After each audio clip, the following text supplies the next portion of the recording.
Learn English through stories D23 PDF.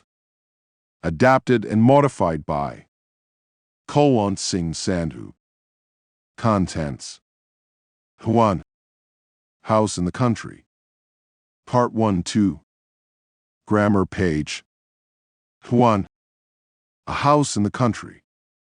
Part 1. By Romesh Gunnisekara. The night had always been noisy. Frogs, drums, bottles, dogs barking at the moon. Then one evening there was silence. Ray stepped out onto the veranda. There was no wind. He pulled up a cane chair and sat down.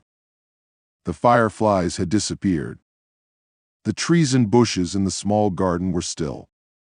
Only the stars above moved, pulsing in the sky.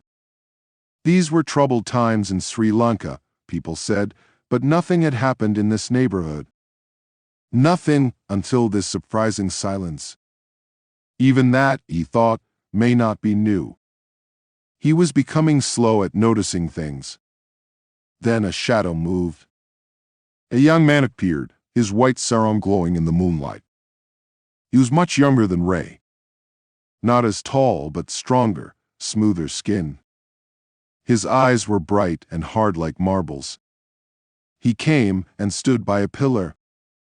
A moth flew above him towards a wall light. "What has happened?"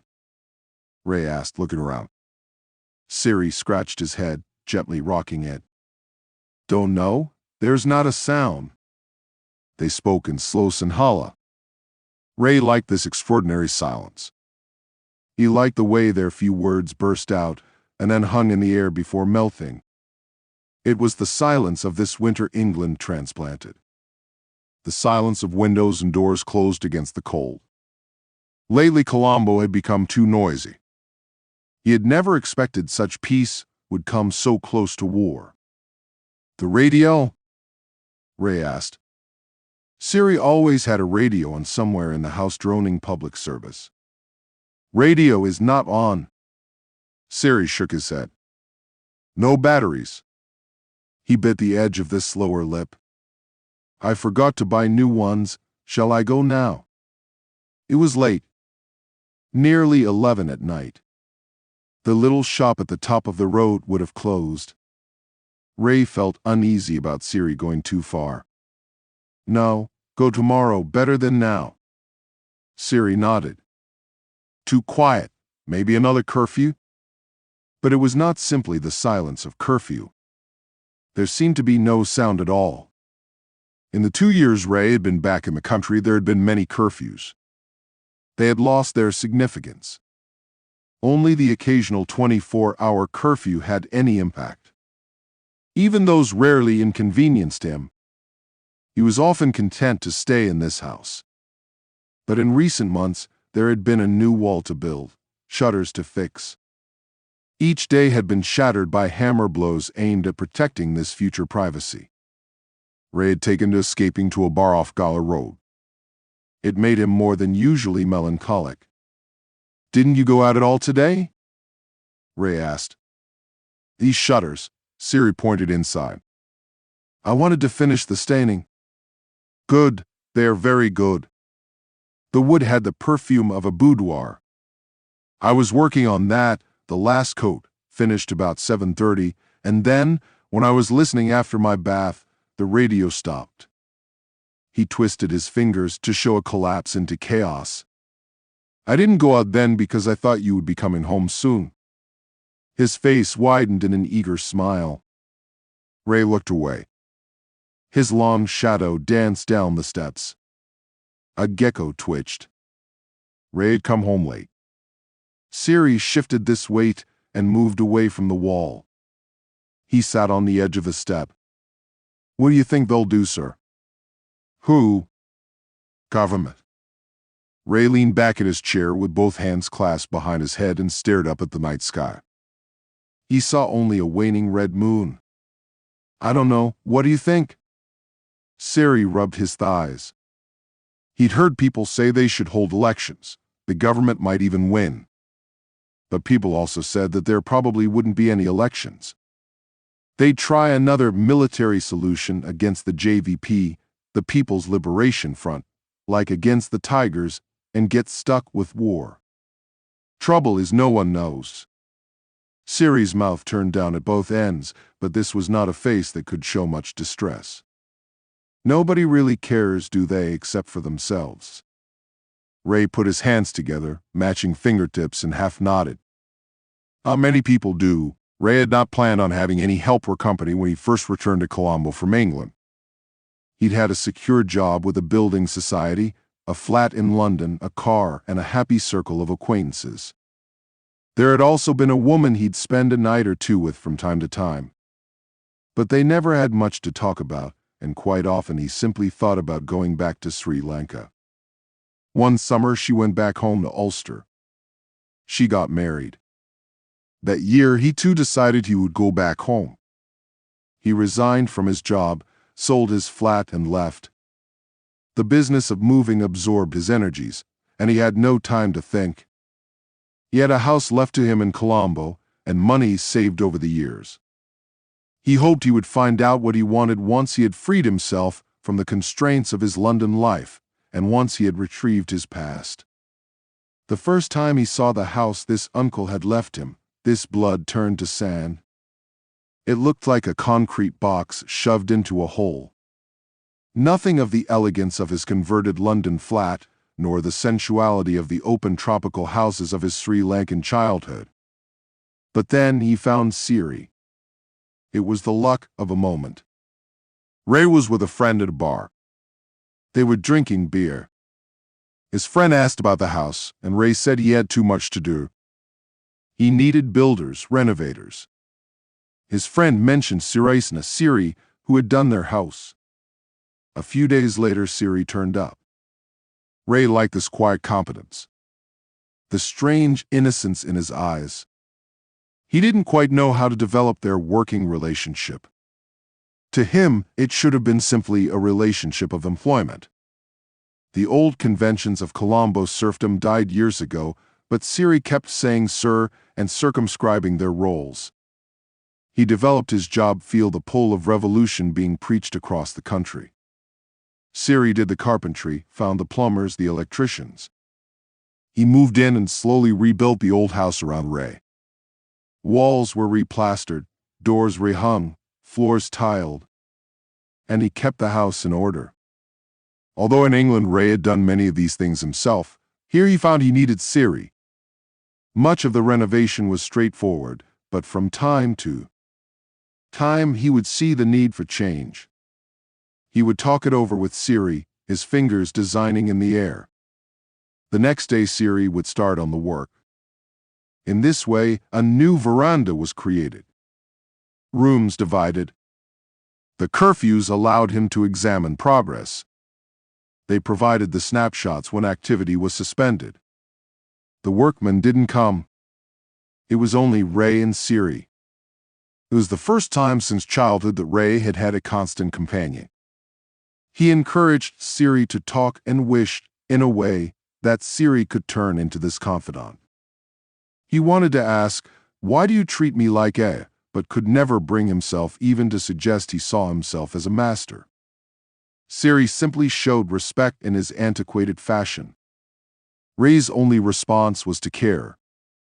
He didn't know how to respect in turn, but he felt a need to protect in a way he had never felt before. He tried to be generous with the pay and reasonable in his demands, but Siri seemed to want to do everything that needed doing and to spend all his time in the house. He hardly ever went back home to his village. When Ray bought furniture for Siri's room, Siri looked dismayed. "What's wrong? I don't need all this." Siri pointed at the cupboard and the new bed, the new pillow and mats. "Some comfort won't harm. I have nothing to put in the cupboard." The old bed was fine, just as it was. Ray said now that Siri had a steady job he might accumulate some possessions. "What for? My family need things, my mother and my brother. I only need something to do someplace. Sir, this house I am making for you. It will be beautiful. To me that is enough." Ray didn't know what to do. He was embarrassed and puzzled. He pulled down his chin and snorted, like a bull backing out of a shed. The early days were confusing. Siri seemed exhilarated by the freedom he had to use any material he desired to turn ideas into reality, even his own ideas. He had never been given such complete responsibility before. Ray didn't understand this. It took time for him to see Siri as himself. That night, that silent night, back in his room, Ray kept thinking about Siri. He felt uncomfortable. He would have liked to have talked some more. To have said something to Siri that would have helped them both understand what was happening. Instead, they had sat there swallowing silence. The next morning, Ray woke to the scream of parrots circling the mango tree in the garden. He dressed quietly and stepped into the soft rubber of his shoes. In 15 minutes, he was out of the house. The road was deserted. He walked to the end and crossed over into the park. He had a route he could follow with his eyes closed, carefully planned and timed to avoid other people. He liked walking alone, in control of the sound around him. The thud of his feet, the blood in his ears. The sky that morning was gray.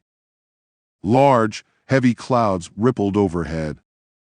Crows crowded the flame tree by the main road. Bats hung on the telephone lines. Usually Ray walked for about 20 minutes. On his way back, he would collect a newspaper from the small general store near the temple. Then at home, he would savor a pot of tea and read the news. This morning, he was looking forward to returning to an almost completed veranda. Siri would have prepared the tea and disappeared. A tray with a white cloth, a small blue Chinese teapot filled to the brim and protected by an embroidered tea cozy, one plain white cup and saucer, a silver jug of boiled milk. A silver spoon. Ray would normally find the tray on a glass table. He had learned to accept this service as a part of life. He no longer resisted it, and he never did the same for Siri. He never went that far. But sometimes in the evening he'd offer Siri a drink. He would find Siri sitting on the steps or stalking about the garden. "Have a beer," he'd say. Siri would nod hesitantly and approach Ray, smoothing his sarong. He would take the glass and sip slowly. He never sat down when he had a beer. He would stand while Ray sat. Whether they shared a beer or not, Siri was usually quite happy to talk. He'd tell Ray about life in the village. River bathing, family feuds, someone running amok. In the middle of such a story, Siri would sometimes stop and peer at Ray. "Why do you look so sad?" he'd ask, and surprise Ray with this directness. One evening Ray asked, "Have you built your own house?" Siri's mouth wrinkled. He slowly shook his head. "No, not my own. I have no land." "What about the family farm?" "It's very small. We have one field." His father had tried milch cows but couldn't compete with the local MP's people. They had commanded everything until the JVP moved in. By then the cows had dried up and Siri's father died. His brother stayed to work the one field, but Siri left. "Could you ever go back to live in the country again, now, after a city life, after what you've learned?" Ray wanted to know how genuine this own feeling of returning to roots was. He knew it was never possible to go back to exactly the same things, but at the same time he felt the old world never quite passes away. Suddenly the frame shifts, and you find yourself back where you started. Go back to the country, village life. Siri smiled like a little boy thinking about the ripeness of mangoes. Yes, I could go back to a life in the country, like my brothers, if there was a house like this in the country. Maybe you should start saving some money. Siri found this suggestion amusing. There's never been the chance. He clicked his tongue and added, until now. The next day Ray went with Siri to the National Savings Bank and got him a savings book. He arranged for a part of Siri's salary to go straight into savings. But even after that, Ray felt Siri was still not thinking far enough ahead. He was going to lose out. It troubled him at the time, although this own concern about Siri puzzled him more. 2. Grammar page.